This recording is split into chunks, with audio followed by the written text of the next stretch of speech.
Bienvenue dans Techspresso, ici c'est Alex. On se retrouve pour parler tech autour d'un bon café. On va explorer des idées, partager nos projets et juste kiffer la tech ensemble. Prêt pour votre dose de tech avec une touche de fun? Allez, c'est parti.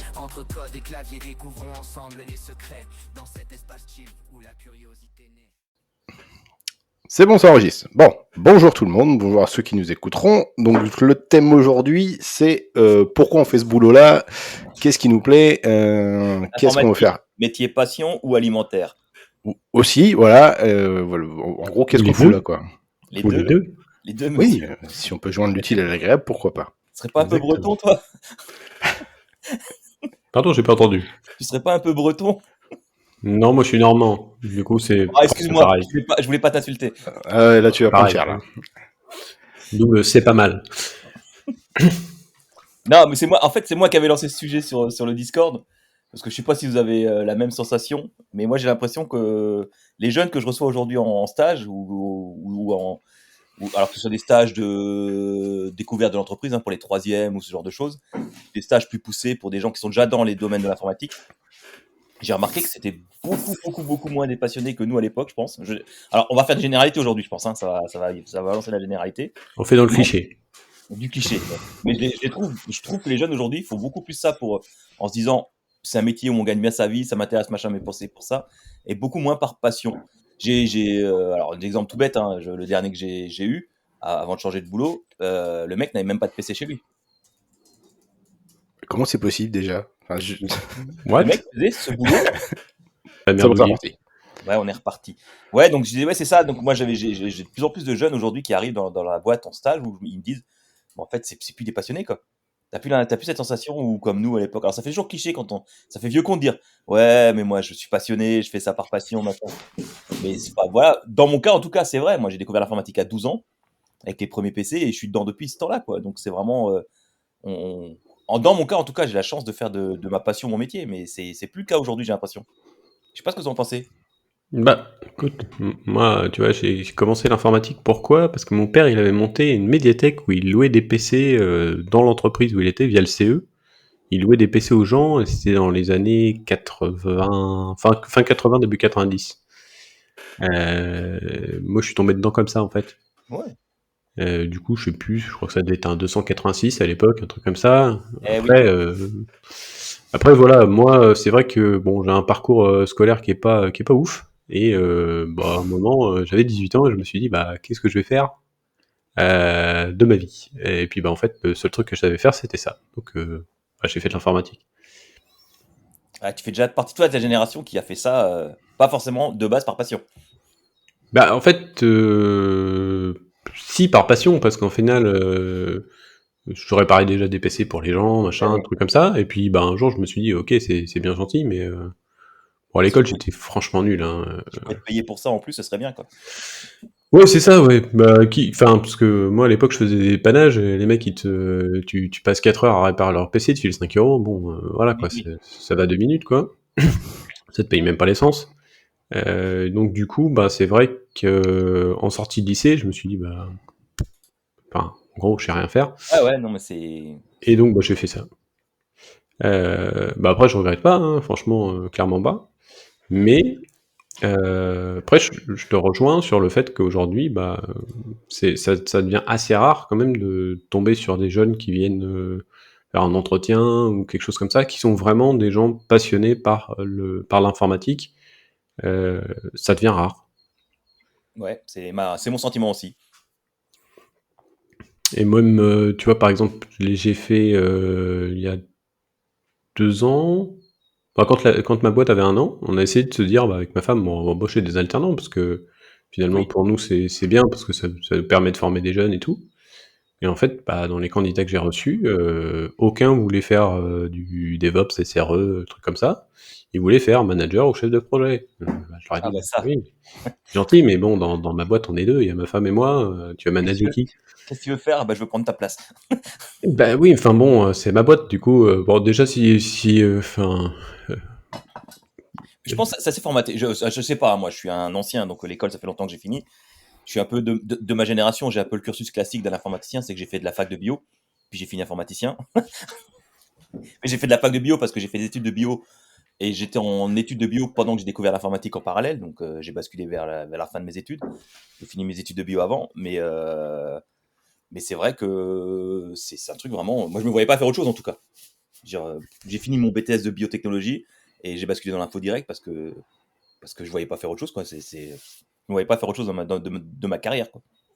Tout simplement. Enfin, je pense que je me ferais chier dans un métier autre que l'informatique, quoi. Bah, moi, je pense que honnêtement, si j'aurais pu faire du commerce, parce qu'à la base c'était là-dedans que je me dirigeais. Et puis en fait, dans le commerce, quand tu commences, bah tu commences vraiment tout en bas, tout en bas, tout en bas. Moi, j'ai commencé dans des supermarchés, si tu veux, à faire la caisse, ranger des trucs dans les rayons, un truc comme ça, se lever à 5 heures du mat, pas pour enregistrer des podcasts, mais Ouais. pour prendre la moto et aller jusqu'au travail et enfin voilà. Et c'est vrai qu'à un moment, je me suis dit, c'est bien gentil, là, tu gagnes le SMIC ou un peu plus, mais bon, c'est quand même pas très fun. Et par rapport à ce que je faisais le week-end chez moi, enfin, dans ma chambre, c'était un vrai bordel. J'avais un réseau local à moi tout seul, Comme tout le monde. avec, je sais plus, à un moment, j'avais une dizaine de machines dans ma chambre. Pas des trucs neufs, hein. J'avais pas Oui. d'argent. Des vieux trucs, des vieux nanars. Je crois que j'avais un PC que j'avais récupéré, ça devait être un 386. J'avais des vieux Mac, des trucs comme ça. Ouais, bien sûr, tout ce qui était autour de la Xbox, pour faire des trucs avec des sauvegardes un peu chelous, là, pour pouvoir installer des trucs dedans. Et voilà, moi, c'est comme ça que je me suis pris au jeu. Et au final, bah voilà, c'est vrai que je partage un peu ce constat, c'est qu'aujourd'hui, bah, finalement, quand tu discutes avec des jeunes, même qui travaillent, qui sont consultants et tout, bah, tu te rends compte qu'en fait, ben, Ils aiment ce qu'ils font, hein, attention, je dis pas ce qu'ils aiment pas, hein, moi, ils aiment ce qu'ils font, ils aiment ce qu'ils font, mais ils le font peut-être pas par passion, en tout cas pas comme nous, j'ai l'impression qu'on le faisait, Ouais, quoi. enfin, l'argument premier, c'est combien Oui. ça va me rapporter à la Non, fin non, du on mois. va, on va en sauter par rapport au départ d'Étienne disait qu'il a commencé à la caisse, machin. Je dis, c'est pareil, je pense que dans les écoles, il faut arrêter de vendre aux jeunes qui font leurs études, qui vont ils vont faire un bac plus 5 en je sais pas quel domaine d'informatique, et ils vont commencer à 50K par an leur premier boulot, quoi. ah Faut bon? arrêter de vendre du rêve, les gars. Ils vont commencer en bac comme tout le monde, quoi. Ah, Ouais, c'est mais peut-être je la pense que province, ça. Hein? Non, je Non, plaisante. mais j'en ai alors moi, j'ai fait l'AFPA, moi, hein. Pour basculer de la bio à l'informatique, parce que comme je venais de la bio, aucune école voulait me prendre en informatique, j'avais pas le cursus classique, donc j'ai dû passer par l'AFPA, qui est bon l'association de formation pour les adultes, hein. C'est vraiment un truc. Et il y avait un ex-militaire dedans qui se reconvertissait en truc, et lui dans sa tête, on lui avait vendu qu'il finirait l'AFPA. Déjà l'AFPA c'est un équivalent, hein. C'est pas un diplôme reconnu par le ministère de l'Éducation, mais par le ministère du Travail, donc c'est un équivalent que j'ai pas un vrai BTS. Et le mec, on lui avait vendu qu'il partirait avec 50K au premier salaire, quoi, en sortant de l'AFPA, quoi. J'ai dit, les gars, mais faut arrêter. C'est pas parce que t'as bac plus 15, machin, que tu vas faire comme tout le monde. Tu commenceras en bas de l'échelle, les gars. Faut arrêter Non. vous Moi, allez j'ai mis à peu près, j'ai eu 50K au bout de, ouais, au bout de 13 ans. Ouais, alors, au bout de 20, je les ai pas, hein. Je vous rassure, les Après, gars. je suis à Paris. C'est pas les t'as mêmes vu, il salaires. est désagréable. Hein. Oui, il est désagréable, cet homme-là. Non, non, C'est mais Non, mais brutal. tu sais que. par contre, moi, à la base, j'étais en province, et c'est vrai que j'ai fait le choix de partir, parce qu'en fait, déjà, en termes de perspective d'évolution par rapport au fait que moi, j'ai un RNCP niveau 3, donc comme toi, hein, c'est un titre qui est pas Éducation nationale, mais ministère du Travail. Aujourd'hui, c'est moins problématique, parce qu'en fait, quasiment toutes les écoles délivrent des RNCP, donc des certifications professionnelles. Perso, ça m'a jamais posé de problème pour Donc, un emploi. alors ça peut te poser des problèmes dans certaines structures. T'en as qui vont te demander, enfin moi ça m'est déjà arrivé d'aller à des entretiens où on me dit bah non, t'as pas le diplôme éducation nationale machin, Ouais. donc on prend pas. Alors il s'avère qu'en fait c'est fortement possible que ce soit lié à des problématiques de type crédit impôt recherche, des choses comme ça. Ouais. Euh, Tout bêtement, hein, c'est du pognon.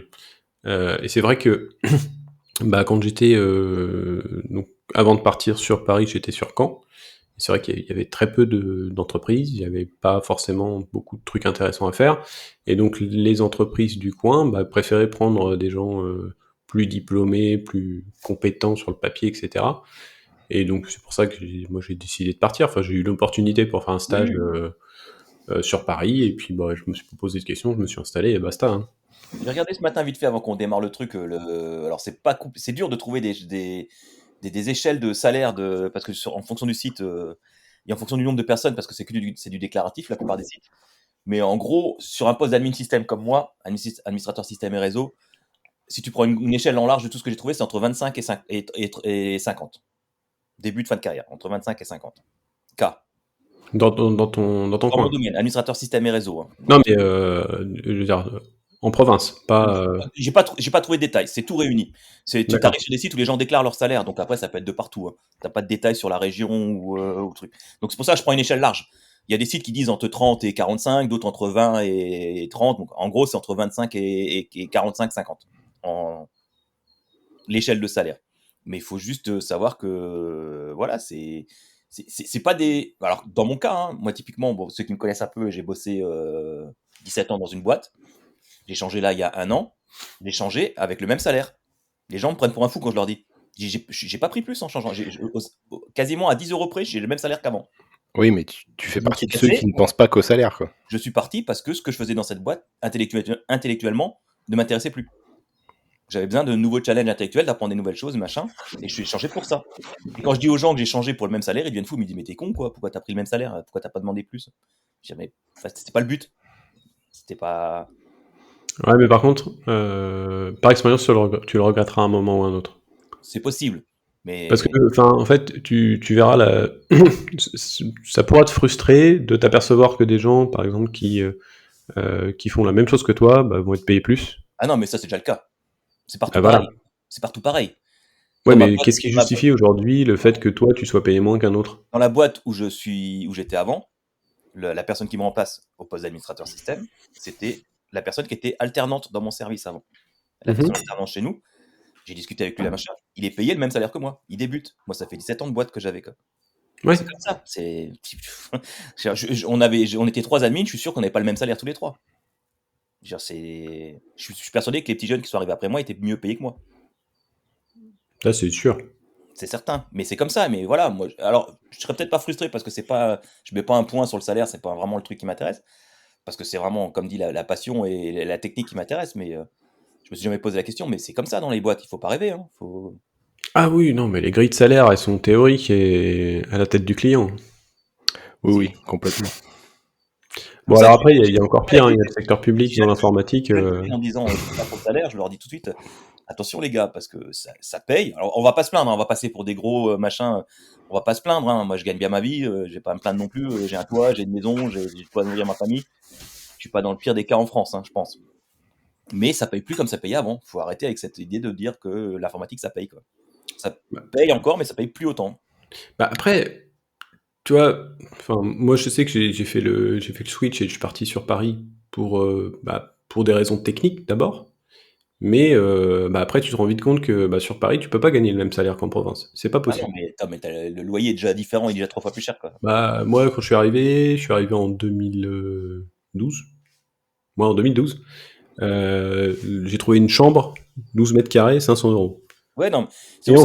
Et encore, c'était pas cher, parce que j'avais les toilettes et la salle de bain dans mes 12 mètres carrés. C'est pour ça, c'est toujours débile quand on dit ah ouais, combien tu gagnes à Paris, mais ça n'a rien à voir. Ou comparé avec les pays étrangers, je veux dire comment aux États-Unis, ah ouais, un admin système aux États-Unis, il va gagner 5000 balles par mois et moi j'en gagne que 3000. Ouais, lui il va payer son loyer 3000 balles aussi quoi. Alors non, aux États-Unis, c'est pas tant le loyer qui va coûter. Ça dépend des villes, mais faut pas oublier que eux, en fait, en gros, ils ont leur salaire brut. Et après, c'est à eux de se démerder pour mettre dans le 401K pour faire la retraite, payer leur. Oui. C'est pour ça, je trouve ça toujours un peu débile de comparer les salaires entre pays ou entre villes. Tu peux pas comparer, faut comparer le pouvoir d'achat, mais c'est extrêmement compliqué à calculer parce que tout le monde n'a pas les mêmes priorités. Par exemple, moi, ma priorité, c'est la bouffe. Bon, ça se voit pas parce que je suis pas gros. C'est ce que j'allais dire, le mec il est comme ça et sa priorité c'est la bouffe. Ça va, il a pas dépensé beaucoup, il suce des carottes. Non, c'est pas vrai. Les carottes, je mange pas tant que ça déjà. Sinon, je serais plus aimable. Voilà, exactement. Donc du coup, non, c'est pas le cas. Non, mais par contre, avec ma femme, notre priorité depuis presque 11 ans qu'on est mariés, ça a été la bouffe. Oui, c'est toujours d'acheter des produits sains, de qualité, etc. Et c'est vrai que bah, ça coûte plus cher. Bah ouais. Faut pas se Alors, mentir. je vais être désagréable, mais c'est pas un peu un problème de parisien, de bobo, ce genre Un de truc? problème de Non, mais riche. Non, dans le Parle parce que de sens. ce que tu manges. Non, mais non, mais dans le sens où vous êtes sur Paris, On va c'est déborder, du débat, mais c'est ce que je disais avec un copain qui était végétarien. Je dis, le jour où t'auras plus rien à manger et qu'on te mettra un steak sur la table, tu le mangeras ton steak, t'en auras rien à foutre que ce soit du steak. bah, forcément, bien forcément. sûr. Non, mais ce que C'est des problèmes de riches. ouais, bah, c'est pas ce que j'allais dire, mais c'est juste dans le sens où vous allez quelque part où enfin, je grossis le trait et tout, mais c'est plus pollué qu'en province et tout ça. Ah non, c'est Et- l'inverse en fait. Faut que tu le saches. Les études le prouvent. Ah, Paris, écoute, je suis curieux de lire ça pour le coup. alors Paris est moins pollué. Il y a moins de produits phytosanitaires dans l'air, et c'est même pour ça qu'aujourd'hui, nous, on a des ruches qui se développent, chose que vous avez plus. Ouais, mais À enfin, je veux pas être Strasbourg, méchant, on en a mais mis mettre des ruches sur les bâtiments, sérieusement, enfin, à quel moment, enfin, je sais pas. Bah ça marche. Franchement, ça marche. Ouais, Ça non, mais s'appelle la bien sûr que ça marche. biodiversité. Aujourd'hui, il faut savoir qu'en fait, si tu prends en comparaison, par exemple, Rouen et Paris, Rouen est plus pollué. C'est possible. Pourquoi? Parce que la zone industrielle de Rouen, elle est collée à Rouen, et qu'en plus c'est une cuvette, donc c'est pollué. Bah, suffit de voir Lubrizol, Alors, par exemple. Rouen, c'est, enfin voilà. Personnellement, je déteste Rouen, mais De toute bref. façon, de toute façon, C'est les pas la ville Parisiens, la ils plus envoient la jolie du pollution monde. en province. Donc, ils l'envoient par camion en province, la pollution. Donc, forcément, Non, mais en fait, enfin, on concrètement, c'est moins pollué. on dévie du débat. Ouais, mais je veux dire, vous avez tous plus ou moins cette même réflexion de non, non, fais attention à ce qu'on mange. Bah, déjà, va pas dans une ville où c'est pollué, va planter dans ton jardin. Enfin, je sais pas. Bah, c'est ce que je fais. Moi, je plante dans mon jardin. Oui, mais toi, t'as la chance d'avoir un jardin. Aussi Oui, petit non, mais soit-il, après, t'as la chance d'en tu avoir vois, un, mais. concrètement, même quand t'as pas de jardin, rien ne t'empêche de planter des trucs chez toi par Ouais, exemple, des maintenant, tu fais pots. des petites jardinières et tout, machin. Ah Ouais, oui, ça non, marche. mais carrément. Je le faisais avant. Enfin, moi, j'ai planté des radis sur mon balcon, de la menthe, des trucs. Enfin, Attends, 112 mètres carrés. bah oui, exactement. Non, mais Ouais, mais j'avais des plantes tout sur mon hors cadre, balcon et t'es tout. pas. Il avait 6 mètres carrés de plantation et 6 mètres carrés pour vivre. Non, c'était sur le balcon, parce que sinon, il y avait pas assez de lumière. Ouais. C'était sous les toits. Donc, valait mieux mettre à la fenêtre. Mais ouais, non. Après, pour en revenir au débat initial, c'est vrai que bon, il y a peut-être moins de passionnés, il y a plus de personnes qui veulent faire des métiers à côté. Par contre, quand tu tombes sur un passionné, bah pour le coup, c'est vraiment un passionné. Oui, bah. Et j'en ai rencontré hein, dans ma carrière, putain, ça fait vieux comme ça là. Ouais, ça fait vieux con. Hein. Ah là là, c'est horrible. En plus, j'ai que 20 ans, moi, c'est juste horrible quand même. Ah ouais, bah. Ça se Je voit sur sais les pas. yeux. 20 ans. Ça se voit sur les yeux. Légèrement. Non, mais c'est vrai que par contre, moi, j'ai eu la chance de rencontrer des jeunes passionnés euh, dans les boîtes où je suis passé, parce que moi, contrairement à toi, j'ai pas fait 17 ans dans une seule, j'ai fait plutôt 18 dans 18. Hein. Donc voilà. Et c'est vrai que bah, j'ai rencontré plein de gens. Alors, tu as toujours cette dualité entre les passionnés et voilà, ceux qui viennent de manière alimentaire, quoi. Et tu sens la différence, c'est que un passionné, si par exemple il y a une connerie sur un serveur, bah, il va rester jusqu'à temps que ça marche, quoi. Ouais, oui. Bah, après, faut pas non plus que ce soit un abus des trucs de se baser sur ces gens-là pour dire, bah, de toute façon, il le fera même si on lui demande pas parce que c'est sa passion et c'est. Voilà, Bah, c'est ça. c'est souvent les boîtes, elles jouent là-dessus aussi. Hein, je veux dire, Bien sûr, non, mais après, faut pas être bête non plus, faut savoir se vendre un minimum. C'est pas mon cas.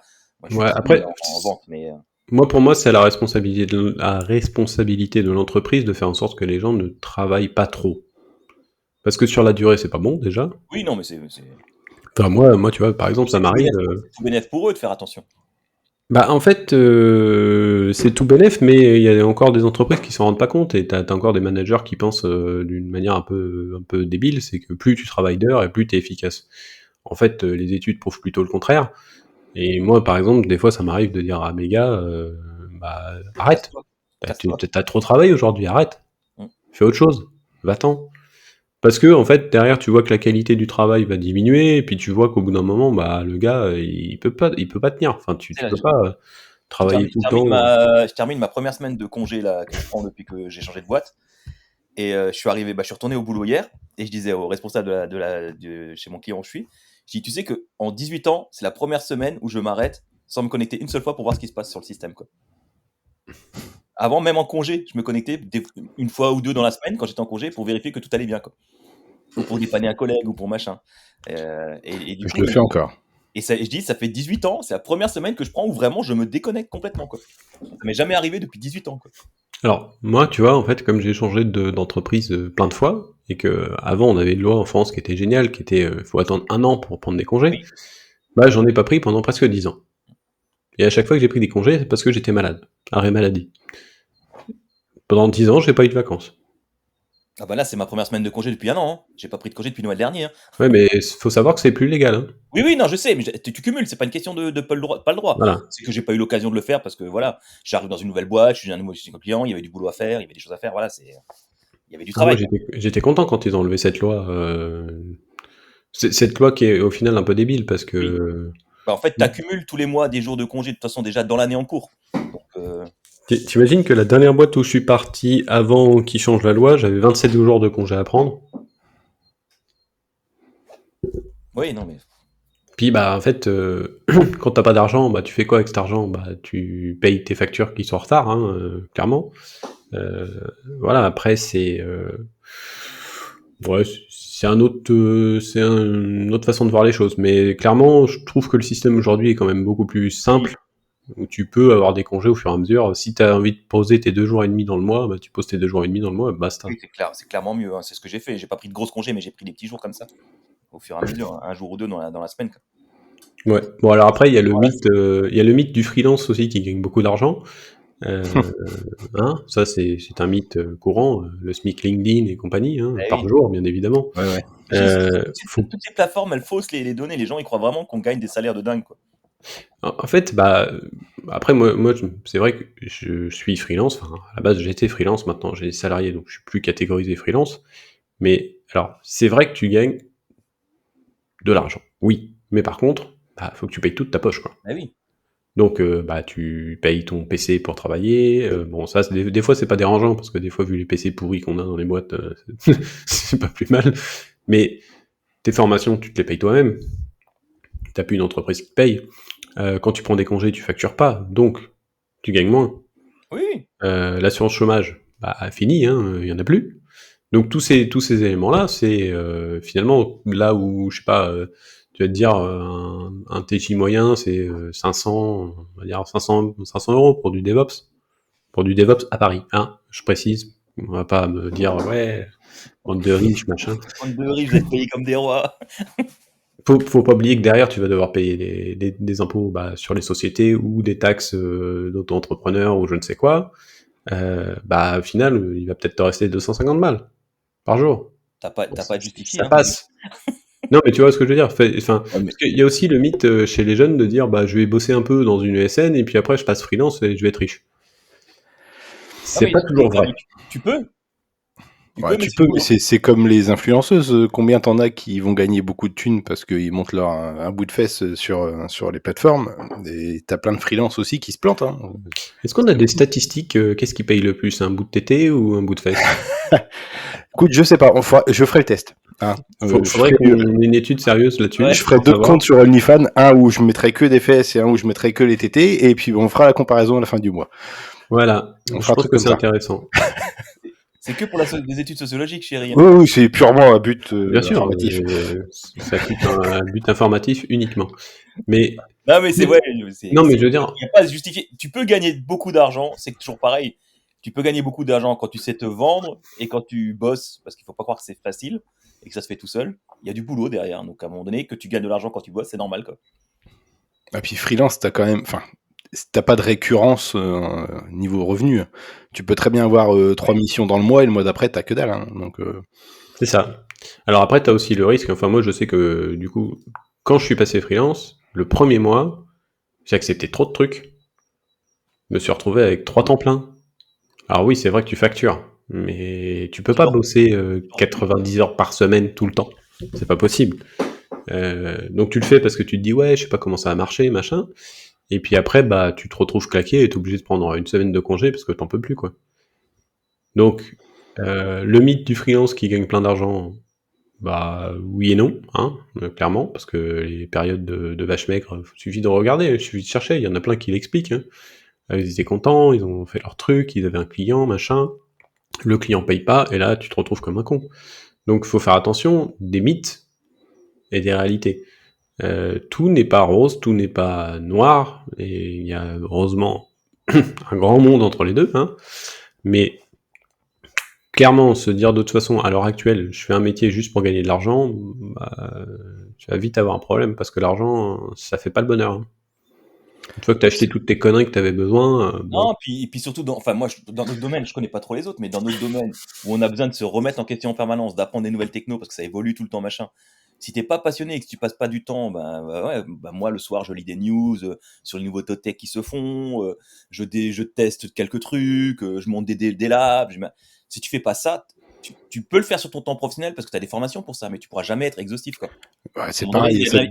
il y a un énorme investissement personnel et rester au niveau tech, quoi. Si tu vraiment Oui, tu as une veille technologique, mais tu as combien d'entreprises qui ne font pas ça, qui te laissent pas du temps pour faire cette Oui, veille justement. technologique? Et si t'es pas passionné, Et, tu le fais pas, et du coup, tu bah, restes dans ton domaine enfermé et tu vois pas les nouveautés. c'est ça. C'est du temps Moi- perso, et c'est pour ça que la passion est importante parce que tu passes du temps dessus sur ton temps perso pour garder de la Oui. veille techno qui va te servir au boulot, quoi. Enfin, Ouais. c'est un peu le cercle vicieux. Même si tu prends le cas des certifications professionnelles, type certification Microsoft, AWS, C'est un investissement Cisco et perso, j'en passe, du temps perso. si tu n'y passes pas de temps perso, un minimum pour, même si par exemple ton employeur te laisse du temps, bah, si tu travailles pas un peu de ton côté, bah, c'est mort en fait. Enfin, Tu peux pas, si tu comptes que sur le temps employeur, t'arriveras pas à évoluer. Enfin, sur les nouvelles techno, les machins, t'auras pas le temps. ouais. Puis c'est pour ça aussi que quand tu regardes bien, aujourd'hui, t'as quand même un gros mouvement où t'en as plein qui parlent de Home Lab. Ils ont tous des machines chez eux pour faire Très bon, Linux, tout ça. très bon lien sur probablement le prochain épisode, c'est ça? Ouais, on en Exactement. parlera dans le prochain épisode, mais effectivement, sans Home Lab, mais enfin, je veux dire, après, t'as pas besoin d'avoir un monstre pour faire du Home Lab. On Mon en premier reparlera Home au Lab, prochain c'était épisode. alors mon premier, non, mon premier, non. Enfin, on va dire quand je suis arrivé sur Vincennes, j'avais pas de place. Du coup, mon premier Home Lab, c'était un Raspberry, enfin, même pas, c'était un Dockstar Seagate. Je pense pas à tout balancer, on en parlera la semaine prochaine. Non, mais voilà, ce que je veux dire par là, c'est que ce Il y qu'il a faut, ce qu'il un faut investissement. expliquer, c'est que faire de l'informatique pour gagner de l'argent, ça ne marche pas forcément. Pas tout le temps. Et si tu cours après l'argent, tu vas juste être déçu. Parce que c'est pas comme ça que ça marche, des fois c'est plus long. Après, t'en as qui ont des super coups de bol, qui vont se faire repérer, qui vont se casser aux US, ils vont gagner plein d'argent, etc. Après, c'est un Tant métier, mieux. faut savoir se vendre. Faut savoir se vendre. Et malheureusement, en fait, par exemple, la catégorie informaticien passionné, en général, ne sait pas se vendre. Et je te confirme. C'est ça. Voilà. Moi, c'est vrai qu'en fait, quand j'ai fait des formations, j'en ai fait plusieurs, les gens m'appelaient le commercial, en fait. Parce que quand il fallait présenter des trucs pour les soutenances, les machins comme ça, bah, j'avais une aisance naturelle pour parler. Donc bah, c'est vrai que c'est plus facile pour se vendre derrière.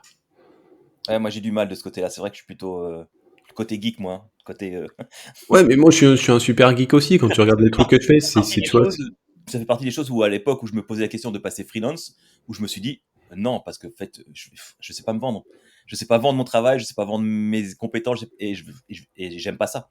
C'est pas la partie du métier qui me plaît. Donc du coup, je dis non, bah tant pis, je reste. Je ne deviendrai pas freelance à cause de cette partie-là. Sans parler de la partie compta et factu, mais qui est bien relou aussi. Oh oui. Oh putain, ouais. I don't know. Et la partie. Oui, mais non, mais tu Je délègues à ne ta m'en femme, occupe toi. pas. Ouais, toi, t'as la chance de pas la gérer, mais je t'assure que c'est vraiment la merde.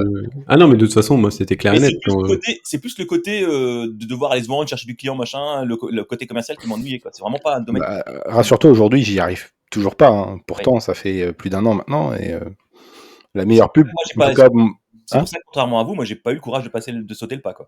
Oh bah, franchement, le courage, j'ai envie de te dire, je le cherche toujours, hein. Je sais pas où il est, mais il est toujours pas venu. C'est parce que Étienne m'a incité vraiment à passer, voilà, à me lancer, et au final, je regrette pas de l'avoir fait, mais non, se vendre, c'est très très compliqué. Et aujourd'hui, les clients qui viennent vers moi, les nouveaux, c'est parce que c'est du bouche à oreille ou des choses comme Ouais, ça. c'est ça, t'es pas allé les chercher. Ouais, Non, mais non. en fait, ce qu'il faut pas oublier, c'est qu'au final, ce qui va être le plus important dans nos métiers, c'est finalement de se faire connaître, de mettre en avant ce qu'on fait, de partager avec les gens, de pas hésiter à partager des trucs que bah normalement tu vends. Parce qu'il y a un moment où bah si t'es pas connu, bah voilà. Bah, c'est la partie que je fais avec les communautés, moi, perso. Mais ça reste Ouais. dans les communautés plutôt techniques. C'est Bah, pas, ça sort pas beaucoup des communautés, quoi. Ça reste dans la communauté. Donc, au niveau des communes, on me connaît peut-être un peu, mais en dehors de ça, pas forcément, quoi. Là, tu dis de partager ce que tu fais, ce que tu vends, mais j'en discutais hier avec mon stagiaire là, qui est en business developer. Comment? Lui, il est plus dans le style, faut pas forcément tout partager parce que les concurrents vont peut-être faire mieux que toi, même moins cher. Du coup, faut que tu dises rien. Donc, il est où l'équilibre entre ce que tu es censé montrer, ce que tu sais faire et... Ouais, je vais te donner un exemple d'une boîte où j'ai bossé, c'est Lenza. Tu vas voir sur leur site, tu vas voir dans le blog, regarde la qualité des articles qu'ils partagent. J'en ai écrit certains qui sont encore dedans. Pourquoi, en fait? C'est pas parce que tu vas publier quelque chose et que tu vas le mettre à dispo que les gens vont être capables de le faire pour de vrai. Je te confirme. Ça n'a rien Oui, à non, voir. mais je suis Enfin, je veux d'accord. dire, tu Je prends même suis les entièrement trucs d'accord. qu'il y a sur mon blog, il y a des articles. J'ai suivi des docs techniques super bien foutus, bien précises, machin, et ça marche pas. À un moment donné, il y a un peu de recherche personnelle derrière pour comprendre comment ça fonctionne. C'est pas parce que tu vas partager un article qui va expliquer step by step comment tu déploies un truc que derrière tu vas savoir le gérer. Ça veut rien dire. Non, mais je suis d'accord. Oui. Je suis d'accord. Moi, je suis assez pour le partage, de toute façon, hein, c'est mon côté communautaire. Voilà, et en plus, bah, derrière, je veux dire, si tu partages quelque chose comme ça veut dire qu'avec tes clients, tu es transparent. Tu dis, voilà, moi, quand je fais tel truc, bah, tu partages, voilà. Après, t'es pas obligé de mettre tous les secrets un peu magiques que tu peux avoir qui sont propres à toi, mais tu vas écrire un article pour dire, voilà, bah, si tu veux déployer ça, bah, moi, je l'ai fait comme ça. Mais du coup, tu partages quoi en tant que société ou en tant que Étienne Deneuve? Les deux. Voilà. Ça, c'est son côté. Ah. T'as vu? Ah. Avec les petits ballons, ouais. Ouais, quand tu fais des trucs genre, je sais plus, quand tu fais un cœur ou un pouce, il y a une interaction comme ça. Je sais plus trop. Tu vois? Mais les gars, fallait pas me montrer ça. Vous êtes... Je sais pas comment ça marche, hein, pour le coup. J'ai pas regardé la doc. doc. Je sais bien, t'inquiète pas, avec ma fille, ça marche bien. Je crois que c'est quand tu fais un pouce ou un truc comme ça, il est censé faire un truc. Le cœur, je sais pas quoi. Et on va passer la journée à... Celui-là, il marche pas. Bref. Je regarderai, je vous ferai la liste de ce qu'on peut faire. Ouais. Il y en a pas comme ça. J'aime bien les articles techniques. Moi, justement, je trouve ça super intéressant. Mais ça, c'est mon côté geek d'apprendre des nouveautés. Mais comme disait Étienne, moi, je retrouve des articles techniques. Bah là, par exemple, je bosse sur mon lab sur du Terraform. Tu trouves des docs Terraform où le mec il te dit voilà, faut mettre ça comme code. Tu le lances, ça marche pas. Ça marche chez lui, quoi. C'est dans son environnement à lui que ça marche, quoi. Ouais, parce qu'après, derrière, tu sais pas quel est le setup qu'il a mis sur sa machine, qu'est-ce qu'il a mis comme configuration. Donc c'est bien, t'as les docs techniques, et après, ça te demande quand même un peu de réflexion pour l'adapter à chez toi. Et du coup, ça t'oblige à... C'est ça qui est intéressant. En fait, le problème, c'est que quand tu parles avec un commercial qui ne connaît pas le monde de la technique informatique, pour lui, si tu partages quelque chose, c'est forcément quelque chose qui est du domaine privé. Tu vois, c'est quelque chose qui est comment dire, confidentiel. Non, ce qui est confidentiel, c'est ce que tu as fait pour le client. Par contre, si tu prends ce que tu as fait chez le client, que tu l'adaptes, tu en proposes un article, et que tu enlèves les infos qui peuvent être inutiles ou quoi, bah, tu arrives sur un article qui est assez épuré, où bah, finalement, tu proposes de faire quelque chose. Tu vois ? Surtout que souvent, les articles techniques, c'est sur des technos qui existent déjà, donc tu trouveras l'info ailleurs si tu cherches. Oui, c'est ça. Finalement, c'est juste une redite de la doc remasterisée par quelqu'un qui fait que, voilà, après... En essayant de simplifier.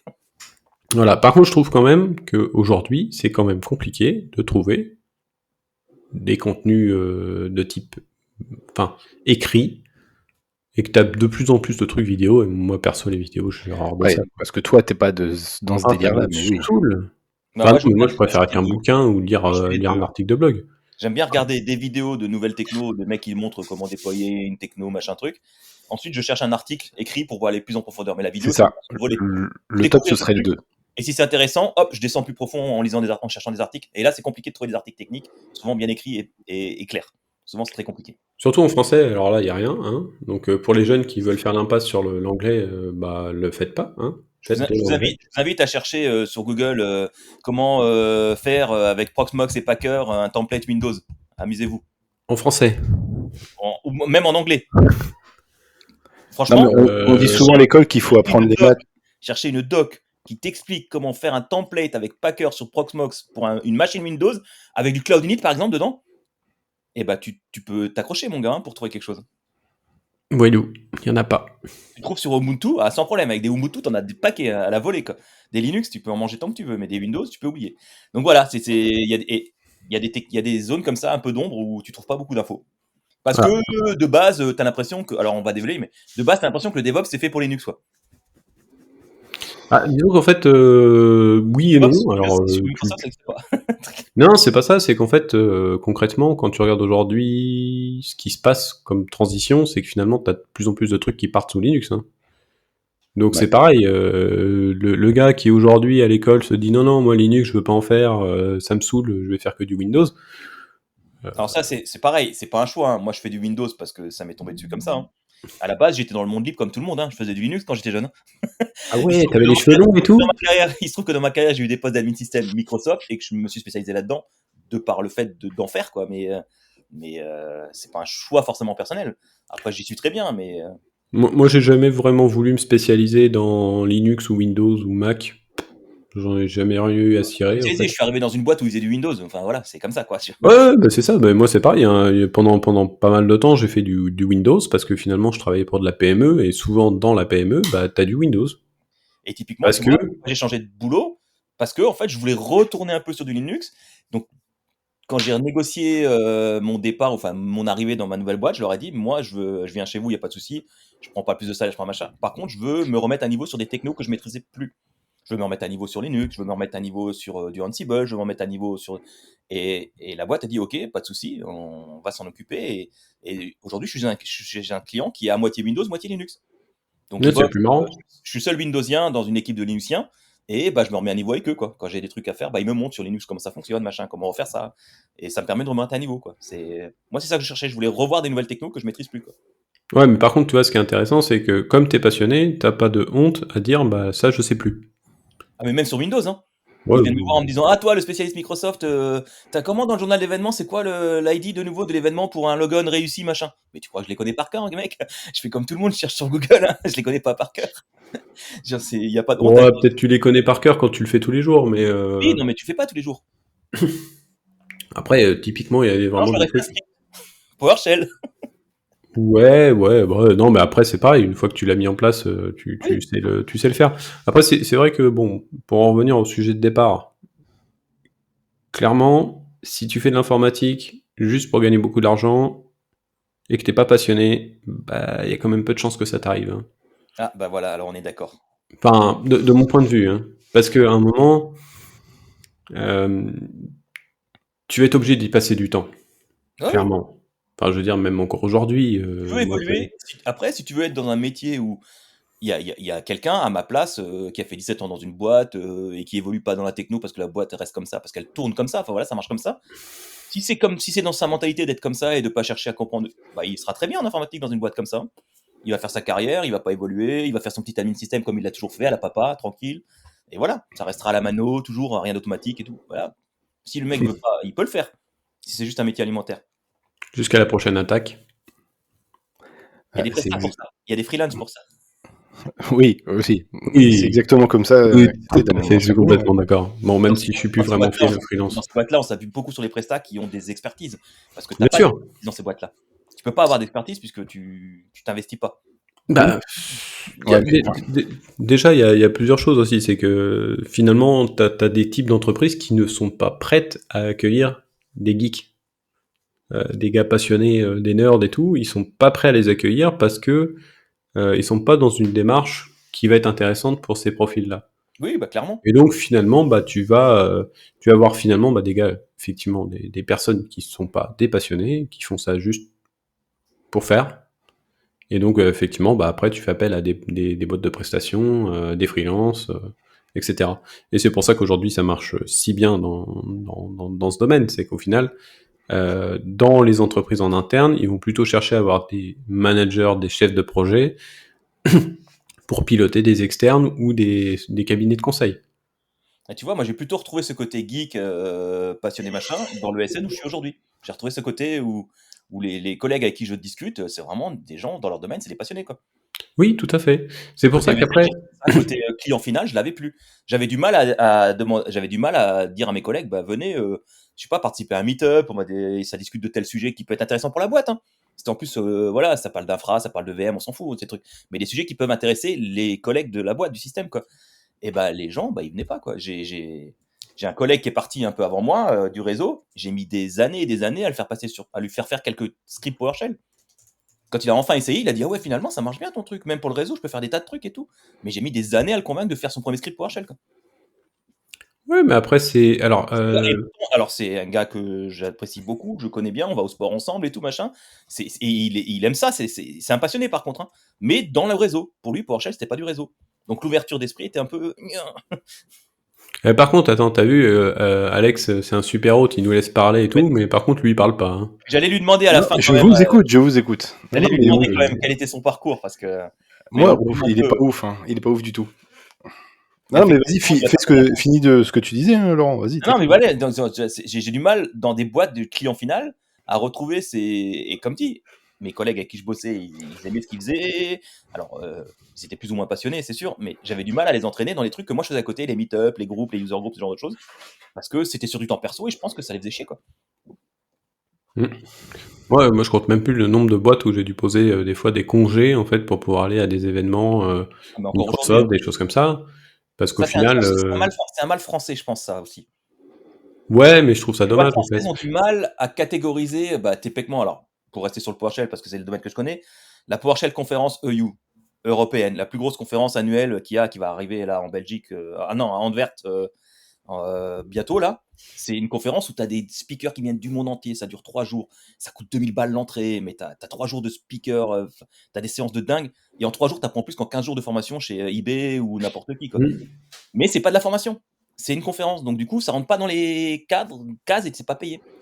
Donc cette conférence que moi j'aurais bien aimé pouvoir faire depuis 15 ans que je fais du PowerShell, en fait, personnellement, je peux pas me le permettre. Je peux pas claquer 3000 balles pour un week-end, quoi. J'ai pas les moyens. Non.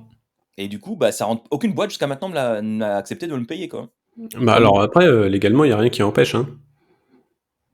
Je... Légalement, il n'y a Non, mais rien. ça rentre pas dans les cadres, c'est pas une formation, ça rentre pas dans les cadres. Ouais, dans mais les- est-ce que dans l'inconscient du patron, pour lui, une conférence, tu vas pas bosser, tu vas rien apprendre, tu vois? Oui, C'est mais comme si un gosse allait à Disneyland, quoi. Alors que dans Oui, ce c'est un genre de peu ça. conférence, tu discutes avec des speakers, des spécialistes PowerShell, Oui, du oui, monde mais entier. forcément. Les mecs, c'est des levels de dingue, c'est des ouf, quoi. Mais tu peux pas, parce que tu peux pas te le permettre. Mais tu vois, par exemple, moi, quand j'étais... bah, après, c'est vrai que c'était une boîte américaine. Quand j'étais chez Dell et que je suis parti au MVP Summit, bah, c'était normal, quoi. Oui. Tu Encore, vas pour à le MVP, Seattle, une semaine, machin. ouais, c'était spécial encore le MVP.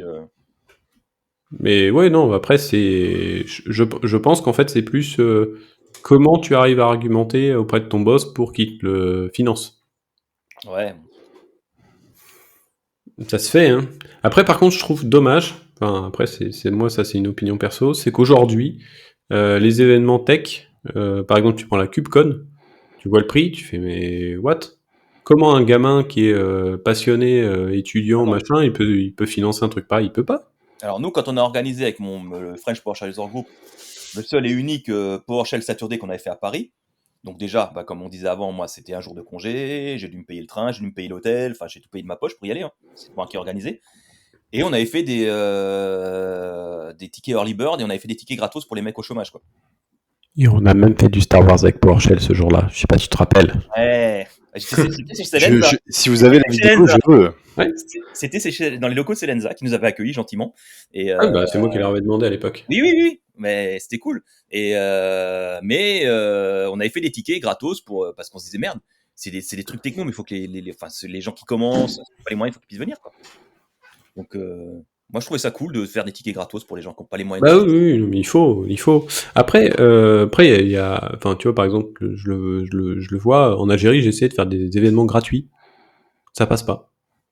Culturellement, ça passe pas. Si c'est gratuit, c'est que c'est de la merde. Si c'est gratuit, c'est que c'est de la merde, ouais, j'allais dire. Et voilà. Et en fait, enfin, moi je trouve qu'à l'inverse, quand tu veux partager avec le plus grand nombre, bah si c'est gratuit, il n'y a pas de frein à l'entrée, quoi. Oui. Mais Non, du non, coup, mais je trouve que c'est des mentalités culturelles après. oui. Ouais, bah du coup, bah on a arrêté les trucs gratuits parce que ça marche pas, donc les gens viennent pas. Donc, Si les gens payent pour venir, tant mieux. Hein? Et s'ils payent pour venir, tant mieux. Bah non, mais du coup je le fais pas parce que sinon ça veut dire qu'il faut faire un truc officiel avec un programme machin. Moi je voulais faire un truc un peu fun où on parle, on discute, on s'amuse, quoi. Bon, on a fait 2 événements, ça a moyennement marché et puis bon bah du coup bah voilà, quoi. On a eu je sais plus, il y a eu 40 inscrits, il y a eu une quinzaine qui sont venus réellement, voilà. Ouais, mais tu vois, c'est aussi pas. Tu vois, moi, je suis responsable de 2 assos, enfin, je travaille dans 2 assos au niveau développement et PowerShell, et ça demande du temps personnel. Ça demande de l'investissement, organiser les trucs. Et ça, tu le fais pas si t'es pas passionné, quoi. Ah oui, non, mais clairement. Voilà. Et donc, Alex, Oui. raconte-nous ton Raconte-nous tout parcours avant de qu'on ouf, là. termine. Raconte-nous ta vie, mon petit. Allonge-toi. Je veux bien m'allonger, hein, mais tu me verras plus à l'écran. Comment? Non, bah, moi, il n'y a rien de ouf. Hein. J'ai fait à la base un BTS microtechnique. Je sais pas si vous voyez ce que c'est. C'est tout ce qui est conception 3D et tout. Enfin, pour bosser dans un bureau d'études, dans tout ce qui est industriel.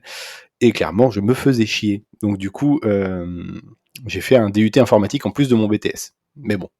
Mais pour en revenir à la base, comment j'ai commencé, c'est tout simplement que je suis un peu le geek comment dire. J'ai commencé par les jeux vidéo, tout simplement. Je faisais beaucoup de jeux et je m'intéressais pas plus que ça à l'informatique parce que bon, voilà, j'avais pas forcément beaucoup de copains quand j'étais au collège et tout ça et du coup, j'étais un peu plus enfermé dans ma bulle gaming et comment à la maison, on n'avait pas d'ordinateur. Les gens avec qui je vivais n'étaient pas du tout branchés high-tech. Donc on a vraiment eu du mal à accéder à ce genre de truc. Et le premier ordinateur que j'ai eu, c'était un Amiga 500, si je dis pas de bêtises. Oh. Ah là là. Mais je tuerais pour en retrouver un. Je sais ouais. que Lemmings en a un d'ailleurs. Je sais Mais, que la Mix, il en a, ouais. Il a des ouais. vieilleries, lui. Mais j'aimerais vraiment en retrouver un parce que je sais pas, voilà. J'adore cet Un bon appareil. Atari ST et un Amiga 500, quoi. Voilà. Donc j'ai commencé avec ça et en fait, je sais pas pourquoi, mais j'adhérais vachement au truc. Et c'est un des seuls comment dire, domaines où j'avais de l'avance par rapport à mon entourage. Vu que ma famille n'était pas du tout branchée tech, je me suis dit, il y a peut-être un truc à faire là-dedans. Je suis visiblement meilleur que ma famille dans ce domaine-là. Et du coup, voilà, en parallèle de mes études, parce que je savais pas ce que je voulais foutre, je potassais un peu le sujet. Et donc ouais, j'ai fait jusqu'à mon BTS, j'ai suivi le cursus classique, industriel, tout ça, parce qu'on est dans la vallée de la Brelle, donc tout ce qui est industriel, ça le va en poupe. Donc la tech, c'était pas forcément proposé. Et quand tu vas voir la conseillère d'orientation, bah toi, comme un con, qu'est-ce que tu fais? Tu l'écoutes. Et Il y avait pas de cursus vraiment spécialisé dans l'informatique à l'époque. bah non. Et puis c'est con, mais toutes les personnes que je Les gens côtoyais. qui allaient à Strasbourg, les gens qui allaient à l'IUT de Strasbourg en informatique, c'était des gens, alors si je me rappelle bien, qui avaient fait plutôt la partie STIO, je crois que ça s'appelait. C'était plus de la physique, de l'optique, c'était pas vraiment. Et ces gens-là étaient dédiés à faire de l'informatique derrière, mais c'était vraiment un BTS d'informatique, quoi. Puis je te dis, moi je suis d'une famille de mecs qui bossent dans l'industrie. Enfin, j'étais pas du tout parti là-dedans. Et puis quand tu vas voir une dame qui est censée te conseiller sur ton avenir, mais en fait, chose qu'il faut savoir, c'est qu'il faut faire l'opposé de ce qu'elle te raconte finalement. Non, mais c'est vrai. Et pour le coup, c'est un autre débat. C'est un autre débat, mais pour le coup, tu prends la chanson c'est un autre débat. Voilà, tu prends la chanson d'Orelsan qui dit que tu vas voir une conseillère d'orientation, tu fais l'opposé de ce qu'elle va te dire. Mais c'est vrai, hein, c'est exactement ça. J'aurais dû faire ça. Et je me suis réveillé d'orientation. Ouais. Non, moi, par contre, je me pose la question, là, tout de suite. Comment on fait pour devenir conseiller d'orientation? Je pense qu'il faut que tu loues ta vie, en fait.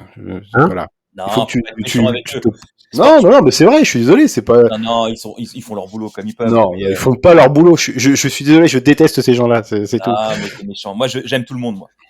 Non, mais j'ai rien contre ces gens-là en particulier. Chacun fait son métier comme il peut ou comme il veut, mais au minimum, voilà.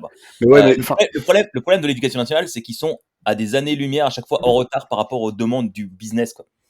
Les mecs t'orientent sur des créneaux où ouais, mais même sans ça, il y aura plus rien. Ce sera des zones mortes. Ils sont à la rue déjà. Ils ont 10 ans de retard à chaque fois, quoi. 10 ans. Non, mais plus que ça même. Oui, mais même en dehors de ça, à quel moment ils s'assoient, ils écoutent vraiment la personne en face. Juste ça déjà. Je juge jamais le travail des gens. Non, mais dans tous les cas, même, je veux dire, ça doit être un boulot hyper frustrant. Oui. Parce que tu vois, par exemple, dans ton cas, ils se sont plantés. Mais dans plein d'autres cas, ils vont voir des jeunes en fait qui ont juste envie de rien foutre, qui veulent faire de la mobilette et puis basta, quoi, c'est tout. Moi, ils m'ont envoyé en seconde générale parce que j'avais des notes pas trop mauvaises, machin. Mais clairement, je suis pas un intello. Moi, je suis plutôt un manuel. J'avais besoin d'un truc techno, quoi. Et déjà à l'époque. Et j'avais demandé à faire une seconde techno déjà. J'ai fait une seconde générale, je me suis planté, je me suis réorienté en seconde techno et j'ai réussi. Donc, ouais, mais trouve un gamin de 16 ans aujourd'hui qui sait réellement ce qu'il veut faire. Il y en a pas beaucoup. Enfin, Bon, il y en a plus, mais Je savais pas ce que je voulais faire, mais je savais que mais je non, voulais mais justement, c'est pour ça. Donc, à quel moment à quel moment elle sort son classeur et te dit, bah toi, tu vas là. Non, enfin, je sais pas, je suis désolé. il Non. regarde par rapport à des notes, elle est aussi, alors, quoi. Tu peux pas juger moi, autre par chose. contre, il y a un truc qui m'énerve vraiment dans le système de l'éducation nationale au niveau de l'informatique. Mais vraiment un truc qui m'énerve. Pourquoi il faut obligatoirement, quasiment, hein, presque, à quelque chose près, orienter un gamin qui veut faire de l'informatique dans un bac scientifique général? Oui, Pourquoi? Pourquoi l'État n'est pas foutu de créer, comme ça existe avant, il n'y a pas de filière. un bac pro Oui. ou un bac technique pour faire de l'informatique sans venir nous dire ouais, il faut être super fort en maths. Faut J'en avoir fais jamais des maths. 15 en maths appliquées à la science, machin, c'est débile, quoi. Et Là, en en fait, fait, on s'en fout. Et perso, moi, Je suis franchement, quiche en maths, hein. moi, je me suis arrêté aux fonctions affines, moi. Ouais. Après, moi, je pense que les maths Il y a longtemps t'enseignent une que certaine logique que tu peux avoir après quand tu fais du dev ou des choses comme ça. C'est plus ça, mais plus non, la mais logique. oui, mais c'est des conneries parce qu'en fait, tu peux l'acquérir par plein d'autres Oui. façons cette logique. C'est pour ça Ah que non, moi mais j'ai bien C'est de la théorie, ça. l'AFPA, moi j'avais bien aimé l'AFPA où on avait une demi-journée le matin, le lundi ou le mardi, une journée ou une journée et demie de théorie, et le reste de la semaine c'était de la pratique, on codait quoi, on mettait en pratique ce qu'on avait appris les 2 premiers jours de la semaine quoi. Ouais, mais voilà. Mais aujourd'hui, on est toujours dans cette logique de dire tu pourras pas faire de l'informatique parce que t'es nul en maths. Oui, alors que c'est débile. Je suis nul en maths. Je Euh, suis nul en maths. Nul, nul, nul. je revendique, je suis une quiche en maths. Ah non, mais t'as pas idée à quel point je suis nul. Moi, je vais dans un magasin, je vois moins 30%, je sais pas le calculer. Ah non mais pas De non, tête, je sais pas le faire. on est Donc je pareil. demande à ma femme. Donc plus ça va, pire c'est. Mais je veux dire, concrètement, dans mon métier, aujourd'hui, quand j'ai besoin de faire des maths, je fais quoi? Je prends une calculette Comme tout le monde. ou un tableau Excel. Et c'est tout. J'ai pas besoin de faire plus. Donc faut arrêter avec cette. Un compas ou un rapporteur, tu l'utilises toi aujourd'hui? Qui a utilisé ça dans sa vie? Un compas ou un rapporteur? Parce que tu apprends ça en maths et tout. Aussi, j'ai Personne supervisé utilise un ça. compas avec ma fille. Je l'utilise Ouais. avec ma fille et mon fils pour les devoirs, Oui, mais voilà, c'est ça. Mais dans ma vie de tous les Non. jours, j'ai jamais utilisé ça. Alors attention, le cursus avant le bac, au collège et tout, il faut avoir une base en maths. Ok, il n'y a pas de Oui, problème. forcément. Par contre, venir me dire que pour faire des maths, il faut savoir ce que c'est qu'un nombre complexe, bah personnellement, je sais toujours pas ce que c'est et j'en ai toujours pas eu besoin. oui, non mais c'est Voilà. alors, attention, on dit pas aux jeunes qu'il faut pas faire de cours d'études hein. Si, Non, si, c'est- ça sert à rien, clairement. Non, Non. si, ça sert à l'ouverture d'esprit, au même Moi, titre j'ai que changé avec apprendre. l'âge. Tu vois, je m'intéressais pas. Alors, j'ai toujours été très histoire géo, par contre, ça c'est toujours un domaine qui m'a très intéressé, Géo, pas du tout. mais pas d'autres domaines. Mais aujourd'hui, en fait, je peux passer 1 heure à regarder une émission historique sur une chaîne câblée ou machin pour apprendre des nouveaux trucs, machin. Alors que c'est pas forcément quelque chose qui m'excitait quand j'étais jeune, quoi, d'apprendre des nouveautés. Aujourd'hui, Alors, quand je me couche un soir sans avoir appris un truc nouveau, j'ai l'impression d'avoir raté ma journée, quoi. Quand t'es jeune et que tu regardes un documentaire le soir, c'est que t'es pas en train d'apprendre. Ouais. Souvent, c'est que tu rentres de soirée, t'es bourré ou il y a un truc comme ça. non, La moi je biologie. regardais toujours les documentaires. Par contre, moi, la géographie, mais alors ça me gonfle. Mais aujourd'hui, ce que je veux dire, c'est qu'à l'époque, quand j'étais étudiant, je me disais putain, ils font chier à me faire apprendre des trucs, machin. Et aujourd'hui, en fait, un jour où j'ai rien appris, j'ai l'impression d'avoir raté ma journée, quoi. Je veux dire, si je me couche le soir Mais sans en avoir fait- appris de nouveaux trucs, j'ai l'impression de m'être ennuyé, quoi. Alors, en fait, il faut toujours se mettre en perspective de, à la fin de la journée, t'as forcément appris quelque chose. Que ce soit quelque chose sur le plan humain, personnel, ou ton entourage, ou l'aspect technique, mais t'as forcément appris quelque chose. Toujours. Oui, oui. Après, moi, je Toujours. parlais- C'est juste qu'il faut avoir la conscience de se dire, j'ai appris ce truc-là. J'ai réussi à faire ce truc-là. Et c'est pas forcément toujours un truc technique. La technique, dans notre boulot, c'est pas 80%, hein. C'est 20%. Ouais, mais Bah si. c'est ce qui nous bouffe 80% de notre temps, quoi. Oui, bien sûr, mais ça c'est toujours la même règle. Mais concrètement, c'est pas la technique qui va faire qu'on va réussir à exprimer nos idées, c'est tout le reste autour, c'est les moyens de communiquer, c'est comment tu vas présenter les choses à tes collègues ou à, Ouais, mais on revient ou sur le à côté ton vendeur. client ou à ton chef. On revient sur Et le donc, côté un peu vendeur. hein, On revient sur le côté un peu vendeur, tchatch, quoi. mais t'es obligé d'être un peu vendeur dans tous les cas, parce que même quand tu parles avec ton collègue et que tu lui dis bah tiens je vais faire ça comme ça, t'es en train de lui vendre, Mais c'est peut-être pour ça que mais j'ai mis t'en es 15 pas conscient. c'est pour ça que j'ai mis 15 ans avant de PowerShell à mon collègue, quoi. C'est que je sais pas le faire. Oui, mais plus tu répètes que tu sais pas le faire, moins tu sais le faire. Parce que C'est finalement, tu t'empêches toi-même de le faire. Et ça, c'est important. Et ça, c'est aussi hyper important. C'est C'est la nouvelle de fait de mon nouveau poste, puisque maintenant je suis ingénieur consultant. Ouais, ça pète. Ça hein. pète. Ça pète, regarde. Et c'est vrai que ça m'a fait tout drôle la première fois que j'étais chez mon client où il y avait un problème. Et on m'a dit, et t'en penses quoi, Laurent? Ça faisait 17 ans qu'on m'avait pas demandé mon avis dans une réunion. Ben, je suis resté sur le cul. J'ai dit, je sais pas trop quoi dire. Parce en fait, ça faisait presque 17 ans qu'on m'avait pas demandé mon avis, quoi, sur un truc technique. Alors moi, en fait, même quand on me demandait pas mon avis, je le donnais. Ouais, mais toi, je te connais. Ah, toujours. Pourquoi ça me surprend pas? Moi, je suis plutôt effacé comme mec. Alors, c'est vrai que du coup, c'est pour ça qu'on dit, voilà, tu peux réussir dans l'informatique, mais il faut avoir une bonne tchatch quand même. Il faut savoir se vendre, quoi. Si tu veux vraiment bien réussir. Sinon, il faut avoir un patron qui a bien conscience de tes compétences, quoi. Mais ça n'existe plus. Ouais, mais qui soit réglo. Alors ça, bon courage. Encore. Bah, mec réglo, tu m'excuseras. Mais enfin, après, c'est pas parce que un mec qui va, on va même pas parler de rémunération. C'est un mec qui va te rémunérer, te considérer, te machin, parce qu'il se rend compte que t'es un bon et qu'il veut te garder, sans que t'aies à réclamer quelque chose. Si tu en trouves un, tu me donnes le nom. Bah, t'en as un là qui te parle de l'autre côté là, qui est. Ouais, non, mais voilà. Non, mais c'est vrai. Mais oui, mais c'est pas parce que c'est Étienne et que voilà, mais c'est vrai. Il y en a pas beaucoup, mais c'est quelqu'un déjà de base qui est passionné, donc forcément, voilà, il sait ce que ça implique, le temps que tu y passes et. Mais tu crois sur les bords. Hein. Plus que ça, il y a des jours où je te l'ai déjà dit, je te mettrai un coup de boule pour rien, mais non, mais voilà. On en reparlera quand il aura une boîte avec 200 personnes. Et... Je lui souhaite sincèrement que ça marche comme ça. Mais honnêtement, je suis pas sûr que j'essaierai d'atteindre ce type de structure justement pour pas perdre le contact avec les personnes avec qui je travaille. J'ai pas envie de monter une structure où on va être 300 ou 400, ça m'intéresse pas en fait. Oui, toi, tu veux préfère avoir une équipe, je sais pas, même, on va dire, au plus 50 personnes, tu peux savoir comment il s'appelle, qu'est-ce qu'il fait, quelle est sa spécialité, dans quoi il travaille. Au-delà, tu peux pas. Et ça m'intéresse pas. C'est clairement pour ça que je suis allé dans ma boîte actuelle, où c'est une grosse boîte, 2500 sur la France, au Canada, machin, mais sur l'agence de Strasbourg, on n'est pas nombreux. C'est une petite agence. Donc, oui, mais voilà. Par contre, tu vois, moi, j'ai pas envie, clairement, toutes les activités, on va dire plus d'un président, chef d'entreprise, c'est pas forcément des trucs qui m'intéressent, quoi. Oui, mais toi, t'es techos à la base. Ah, mais moi, je suis 100% techos. Avoir un patron qui est techos, c'est génial. Mais en fait, c'est différent. En plus, c'est pas vraiment vrai ce que tu dis, Alexandre, parce que c'est différent. Lui, il est dans le domaine, c'est son cœur de métier, la tech. Il vend de la tech. Oui. C'est pas pareil dans une boîte où... Alors non, attention, on ne vend pas de la tech. Non. Non, on ne vend pas de la tech, on vend du service. Oui, mais... C'est pas la même chose, parce qu'on n'est pas en train de vendre des licences ou des logiciels ou je sais pas quoi. Nous, on vend des services pour mettre en place des choses dans des entreprises. Je parle pas de l'extérieur, en fait, toi, tu as la reconnaissance de ceux qui sont dans ton entreprise par rapport à leurs compétences, parce que c'est ce que tu vends. Donc, tu es obligé d'avoir des gens comme ça. Dans les ESN, c'est un peu pareil. Si ils ont tout intérêt à nous monter en compétence dans les ESN, parce qu'ils pourront nous vendre encore d'autant plus si on est compétent dans d'autres domaines. Quoi. Ils auront Alors, tu vois, pour le coup, moi, l'employeur que j'avais avant, parce que du coup, je vous ai même pas expliqué où j'étais avant, mais lui, il n'était pas du tout dans ce délire-là. C'est plus un gestionnaire qu'autre chose. Oui.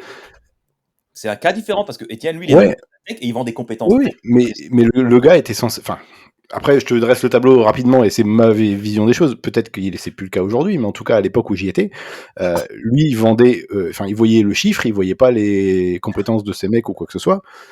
Moi, quand je suis sorti de mon DUT informatique, moi, dans ma tête, c'est je vais révolutionner le monde de Steve Jobs, c'est un petit joueur. Enfin, j'exagère un peu, mais dans ma tête, c'était ça, tu vois.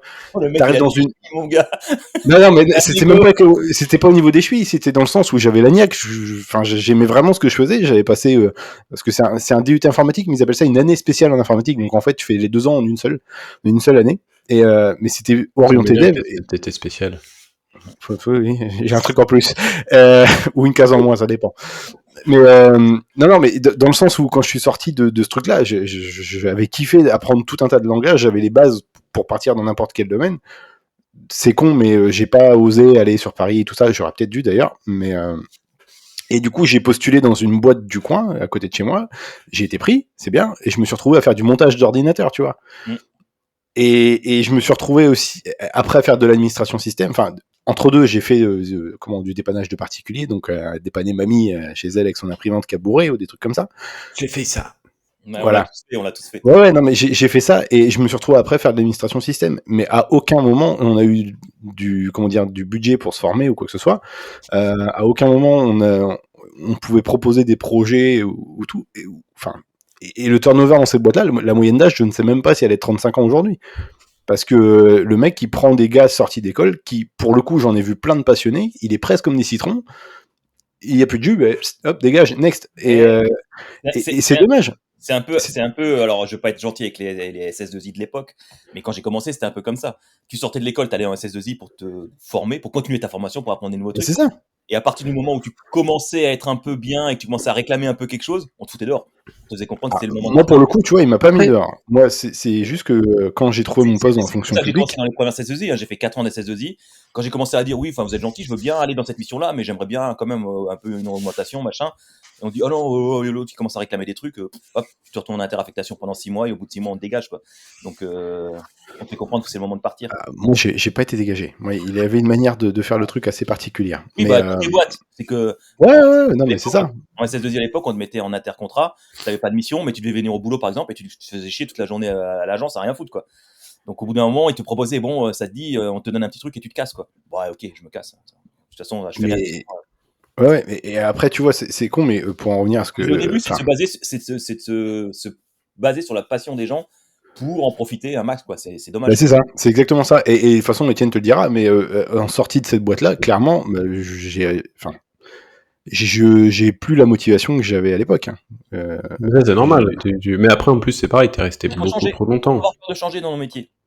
Mais non, mais c'est dans le sens où j'étais tellement blasé, je me suis dit, mais en plus, avec un peu de recul et en toute objectivité, j'ai perdu clairement en compétences et je suis plus aussi bon que ce que je pensais à l'époque. Là, sur le marché du travail, quand je suis sorti de là-bas... ça, c'est autre chose. C'est l'effet Dunning-Kruger, tu sais. Quand tu commences, t'as l'impression que tu sais tout. Et après, plus tu avances, plus tu te rends compte, en fait, non. Ouais, mais même, tu voyais les technos évoluer, nous on proposait des trucs. Je suis parti de mon ancienne boîte quand j'ai commencé à faire mes premiers entretiens pour mon nouveau boulot. Mon employabilité, effectivement, moi je fais pas de cloud. Parce que dans cette boîte-là, ça faisait 17 ans qu'ils faisaient du VMware en local, on-premise, pas de cloud, pas de machin. Donc moi, du cloud, j'en ai jamais touché. Donc aujourd'hui, j'en fais pas. Aujourd'hui, tu n'as jamais touché le cloud. Aujourd'hui, tu fais pas de cloud. Je sais pas si c'est cloud, mais je l'ai pas touché non plus. Tu fais pas de cloud en admin système aujourd'hui, va retrouver un boulot pour faire du on-prem, plus personne n'en fait, quoi. Alors, des petites boîtes du coin. C'est pour ça que je suis allé dans une SN en leur disant, moi, je veux remonter en compétence sur Azure, sur GCP, sur machin, je veux être formé sur ces technos-là, quoi. Ouais, alors par contre, pour ceux qui ont des compétences on-prem, surveillez bien, parce que ça va revenir.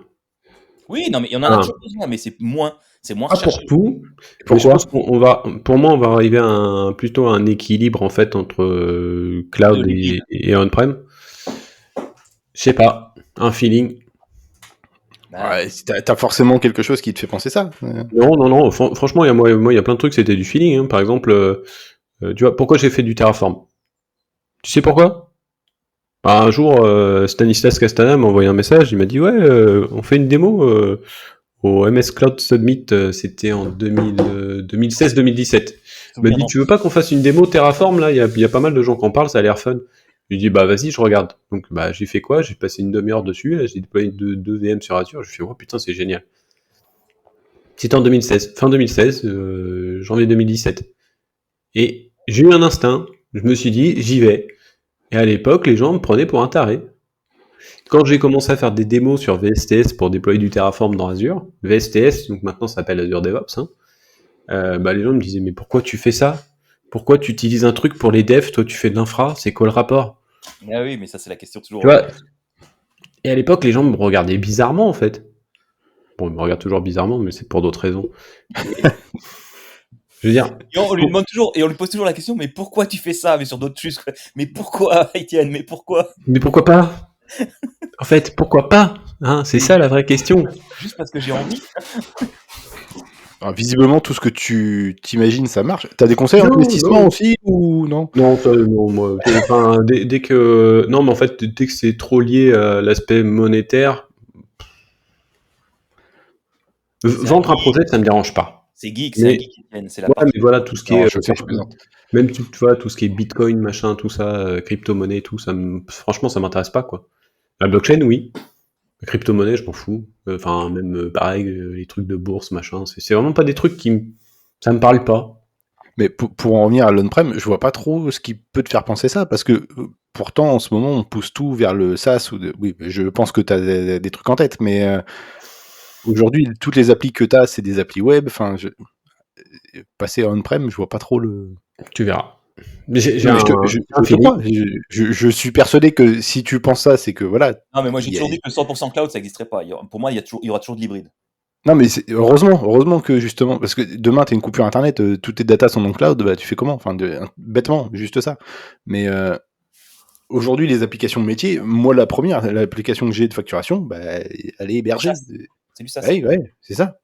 Rien que ça. Demain, j'ouvre une boutique, bon, je le ferai pas, mais j'utilise ce logiciel-là pour faire mes factures à mes clients, bah, je suis foutu, je peux pas facturer. Donc voilà. Je serais curieux de savoir pourquoi, mais je sais que tu nous le diras pas, mais Non, j'ai pas de. Pour en revenir au débat avant de finir, oui, pardon. à mes stagiaires et machin quand ils viennent, si tu fais ce métier pour gagner de l'argent, change. Alors, Si tu fais moi, ce métier j'ai aucun pour métier. je vais compléter. change. Je vais compléter par mon premier salaire dans l'informatique. Quand j'ai commencé, j'étais stagiaire. Ok. À l'époque, les stagiaires, ils n'étaient pas rémunérés, c'était pas obligatoire. Donc Ah j'ai oui, fait un stage. J'avais été payé à mon stage de développement aussi, ouais. Ouais. Moi, j'ai été payé 100 € par mois et je prenais ma voiture. Ben, j'étais payé... Non, mais attends, le SMIC était à 800. Non, mais c'est Donc en euros, j'étais payé... payé en francs, mon premier salaire. Ouais, mais t'es gentil, moi je suis La beaucoup vie était en plus noir et jeune, blanc quand ça Laurent se voit faisait bien, ses tu vois. stages. Moi, mon premier salaire de dev, putain, j'étais payé en francs, les gars. C'est parti, ça enregistre, c'est bon. Donc, du coup, ce que je disais, c'est que mon premier taf en informatique, j'étais stagiaire. Je faisais du dépannage à domicile chez les particuliers pour les connexions ADSL. J'étais payé 100 € par mois. Je prenais ma voiture perso, je payais mon essence. Tu gagnais rien, quoi. Je dépensais de l'argent Ouais. pour travailler. Et donc, c'est vrai qu'aujourd'hui, quand je vois un gamin qui vient et qui me dit « Ouais, moi, je veux faire de l'informatique pour gagner plein de thunes dès le départ. » Non. Non. Enfin, je dirais qu'il y a peut-être d'autres métiers où tu vas pouvoir gagner de l'argent plus vite. Le problème, c'est qu'aujourd'hui, en fait, c'est devenu comme avocat, médecin, machin. Si tu fais ingénieur informatique, tu vas gagner plein de thunes, et puis voilà. Ouais, mais... Je suis pas dans ce sens-là, moi. Je pense pas comme ça, mais bon. Non, après, ça dépend de plein de choses, mais t'as aussi malheureusement des fois des parents en fait qui vont pousser leurs gamins à faire des études, pas parce qu'ils aiment ça, mais juste parce que ils veulent que leur gamin il gagne de la thune derrière. Oui, bah moi de toute façon on m'a vendu le truc classique, hein, bosse bien à l'école et t'auras un bon salaire. Et c'est pas le cas. C'est pas le cas. Moi, je bossais mal à l'école et puis. c'est pas comme ça. C'est pas Non, mais mes parents se sont arrêtés au collège, tu vois. Enfin, je veux dire, ils ont pas été. Enfin, c'était entre guillemets à l'ancienne. C'est pas comme ça que je le vends à mes enfants. Non, mais moi non plus, je le vends clairement pas comme ça. Moi, le truc premier que je vends, Je c'est. leur vends pas le salaire. Je leur dis, si tu veux avoir un métier où tu seras pas trop emmerdé plus tard, si tu veux avoir un métier pas trop chiant, il faut te faire chier pendant l'école. Si tu te fais pas chier pendant l'école, tu auras un métier chiant. Ah, tu vois, je vends pas ça non plus, moi. Non, je dirais pas que c'est un métier chiant parce que tu vois, par exemple. Ouais, t'auras moins le choix. Tu feras un truc peut-être qui te plaira pas, machin, parce que t'auras pas fait les études qu'il faut pour faire ce qui t'intéresse. Donc, Moi, je pense surtout qu'en fait, les études, ça va t'amener. Aujourd'hui pour demain, quoi. Non, moi, je pense que les études, surtout, ça va t'amener l'ouverture d'esprit nécessaire pour pouvoir trouver quel est le métier qui va te plaire. Oui. C'est plus ça qui est important parce que finalement, que si par exemple tu te rends compte que bah t'es passionné, je sais pas moi, par la plomberie et que tu veux faire plombier, y a pas de problème. Faites son métier. Fais plombier, c'est génial. Moi, je dis à mes enfants, faites ce qui vous intéresse, ce qui vous passionne. Par contre, après, c'est vrai qu'il y a des métiers qui sont moins faciles. Artiste peintre. Oui. Bah, concrètement, tu vas pas toujours manger à ta faim. Et puis, parce que quand je vois les peintures de certains, c'est. Non, mais parce que après, les goûts, les couleurs, c'est subjectif. Peintre en bâtiment et artiste peintre à côté le soir. Ouais, mais c'est un peu ça. En fait, il faut quand même réfléchir. En fait, et ça, il faut un métier alimentaire à côté. Quand tu as un métier passion qui est pas rémunérateur forcément, parce qu'on rigole nous depuis le début là, on dit mais on est content d'être payé. Enfin, comme je disais au début, hein. Je vais pas me plaindre. Hein. Je gagne bien ma vie pour ce que je fais. Enfin, franchement, je suis heureux. Hein. Je suis pas le plus malheureux en France en tout cas. Je suis peut-être pas le plus heureux, mais je suis pas le plus malheureux.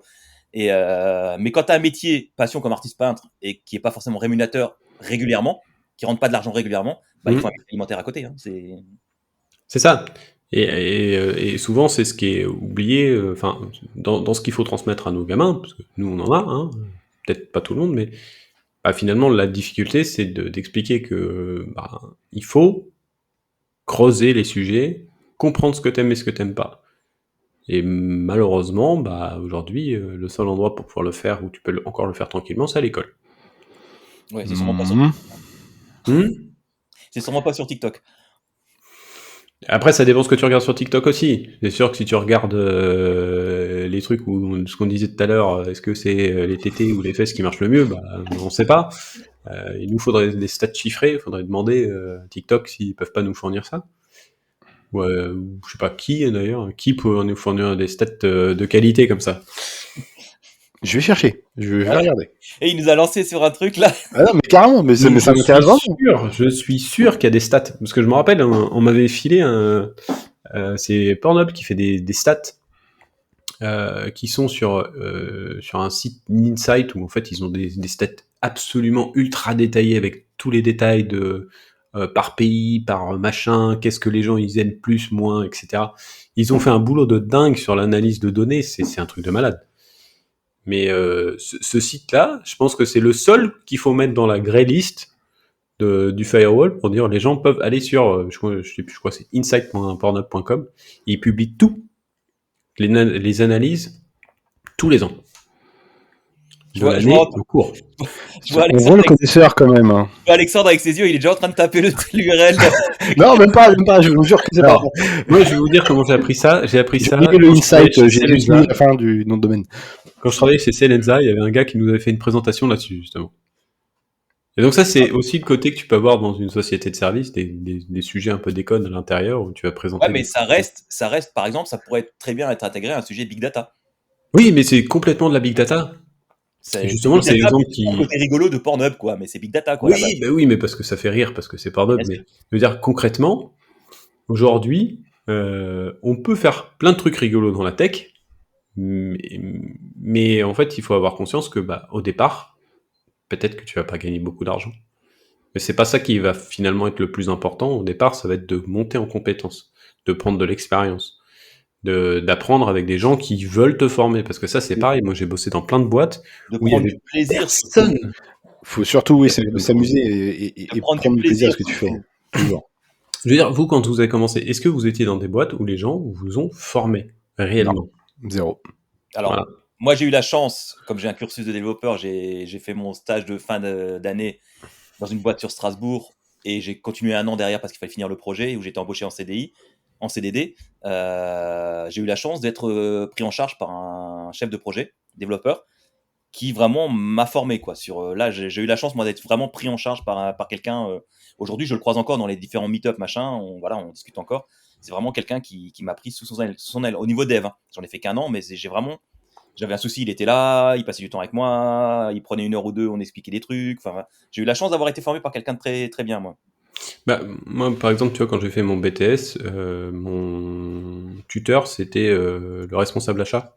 Ouais, souvent, le tuteur, c'est le responsable. Hein. Responsable d'achat, et c'est vrai qu'il n'était pas informaticien, il était correspondant informatique local. Ouais. C'est vrai que moi, il n'y avait pas grand chose à m'apprendre, si peut-être sur la partie comment se comporter en entreprise, parce que moi franchement, il a eu de la patience quand même, parce que j'étais un peu chiant.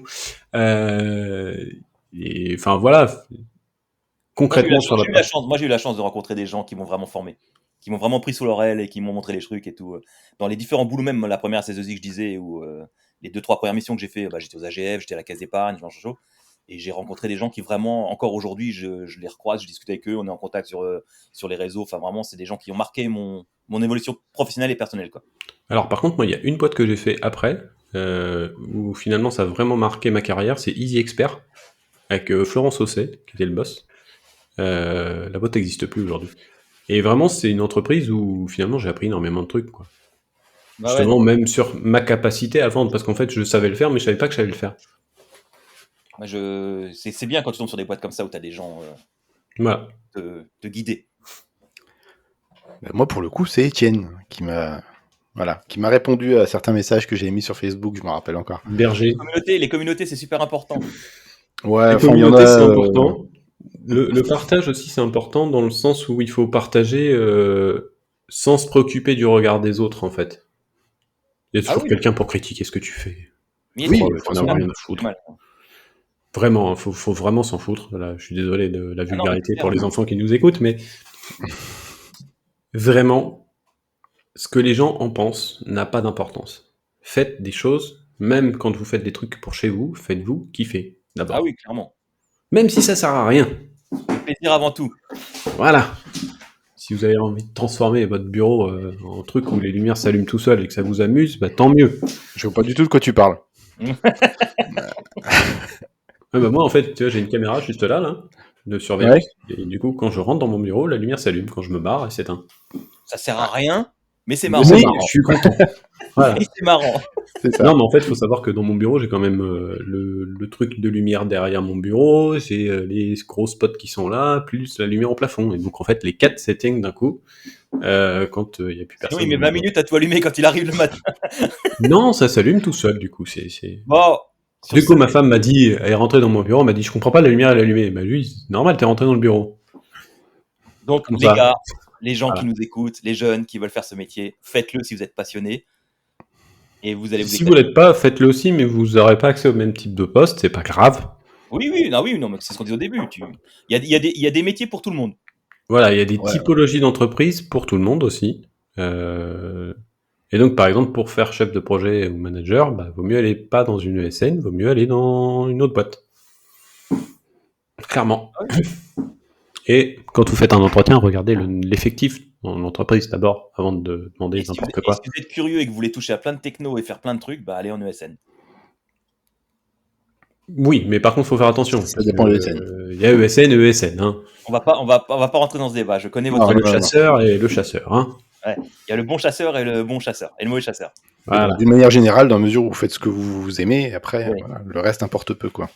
Mais il faut trouver un environnement de travail qui vous plaît aussi. Faut pas. Et oui, mais c'est pour ça, il faut essayer, il faut se planter, il faut changer plusieurs fois de boîte. Regarde Étienne, Faut t'as avoir changé peur de combien de changer. fois? Moi, j'ai mis 17 ans à avoir le courage de changer. Eh oui, mais J'ai changé beaucoup plus tôt. Et j'ai attendu, je me suis dit, si je le fais pas avant 50 ans, je le ferai plus. j'ai mis 7 ans, moi, à changer, et j'aurais dû le faire bien avant. Et c'est pour ça, c'est dommage. T'imagines que je n'ai pas changé d'entreprise depuis juillet 2020. C'est long pour toi. C'est T'as pas extrêmement changé long. d'entreprise de juillet 2020. Ça Oui, fait déjà Étienne. 3 ans. Bah, depuis que j'ai commencé ma boîte, j'ai pas changé d'entreprise. Putain, merde, déjà. Non, mais je pensais pas que ça faisait autant de T'as temps, pas pardon. changé d'entreprise, par contre, il en a monté 3. Hein? T'as pas changé d'entreprise, par contre, C'est on a vrai. monté 3. Oui. Tout à fait, oui. Donc, pour elle, il faut quand même diversifier les choses. Ah bah oui, non, mais bon, après, moi, je m'occupe que de la partie technique de tout ça. D'ailleurs, ça pourrait faire presque l'objet d'un numéro à part. Comment mettre en place un système d'information pour une PME pourquoi quand on est pas un geek. Pourquoi pas? Ah oui. Quand on est un super geek, hein, quand même, parce que... Il faut être super geek, ouais. Il faut avoir. Il faut avoir du temps, surtout. Bon, pour répondre à ta question du début, Alexandre, que tu m'as posée dans le chat, Oui. ma tasse, c'est une tasse Mais j'adore. Game Over que mes enfants m'ont offert pour la fête des pères. Elle est terrible. Elle est Elle terrible. est terrible. Donc, c'est ma tasse de café du Texpresso. Bah, écoute, elle est vraiment pas mal. J'aime bien. Elle est super cool. Bon, en tout cas, messieurs, merci beaucoup. Merci Faites à tous les tous. gens, Merci faites-vous d'avoir plaisir, été là les ce gens. matin. C'est cool. Faites-vous plaisir, kiffez la life. Ouais. Et si les gens sont cons, faut les taper. Non, Mais non, Voilà. on tape pas. La Non, violence, on les mange, non? il faut les laisser. Il faut pas s'en occuper. Ouais, mais Ouais, une bonne baffe des voix, ça fait du bien quand Comme même. disait Étienne, vous en foutez de ce que les gens pensent de vous. Si quelqu'un vous critique, quelque part, c'est parce que... Il sait pas le faire. Voilà. Il jalouse. Soit ça, soit juste c'est un hater, et il y en a plein sur Internet des haters. Donc, Non, je suis une formation actuellement où on me dit, de base, tous les gens sont gentils. Je suis pas d'accord, Les moi. méchants de base. On pourra en faire un sujet parce que je suis en formation en ce moment dans ma boîte sur ce truc-là où le mec il nous dit de base les gens ne sont pas méchants. J'ai du mal avec ce concept, mais voilà, je l'accepte, mais j'ai du mal quand même. Je pense qu'il y a des gens qui sont- On pourra en reparler, ouais, parce que j'ai du, voilà, pense que j'ai du personnellement, stock là-dessus. je pense que personnellement il y a des gens qui sont foncièrement méchants. Ouais, mais il y a forcément un traumatisme quelque part qui fait Ah que, oui. voilà, ils sont comme ça. Ouais, mais du coup il est pas méchant de base. Oui, mais du coup, après, tu peux aller voir un psy. Oui, non voilà. Ou Bon, si c'est tu vas voir un un psy, débat. tu te soignes, et puis tu deviens plus méchant, et donc, du coup, de base, tout le monde est gentil. Ouais, mais tu peux pas sauver les gens qui ne veulent pas être sauvés. Donc voilà. On Voilà. va pas partir Tu là. peux amener Il l'âne à a la essayé, brevoire, ça n'a pas marché. tu peux amener l'âne à la brevoire, mais tu peux pas le porter à boire. Ça va finir sur des proverbes, ça y est. Mais bon, ouais, bon, on parlera de ça un autre jour. Et des bisous tout le monde. Ouais, merci beaucoup. À la À prochaine. plus. Salut Merguez, salut les filles, et puis bah, voilà. À bientôt. Ciao. À bientôt. Salut tout le monde, c'est le Alex du montage. J'ai oublié d'apporter ma petite conclusion ce matin et donner mon avis justement sur le podcast. On est tous d'accord, mais autorisez-vous surtout de vous planter. Vous allez vous planter, peu importe ce que vous allez faire, à un moment donné, ça ne marchera pas. Peu importe que ce soit de la tech ou pas. Recommencez, démontez, remontez, réinventez, mais surtout kiffez ce que vous faites. Dans la mesure où vous vous amusez, il n'y aura jamais de soucis. Et c'est jamais du temps perdu. Ce que je dis toujours à mes filles, il n'y a que ceux qui ne font rien, qui ne font jamais d'erreur. Quelqu'un de passionné est forcément passionnant. Donc, kiffez ce que vous faites, et tout se passera bien. À très vite. Ciao. Merci d'avoir écouté Texpresso. Votre soutien compte énormément pour nous. Restez branchés pour plus de tech et de fun. À la prochaine, et encore merci à tous. Ciao. Des histoires à partager, la tech dans le UC, un voyage à dévoiler. Entre code et clavier, découvrons ensemble les secrets dans cet espace chill où la curiosité naît.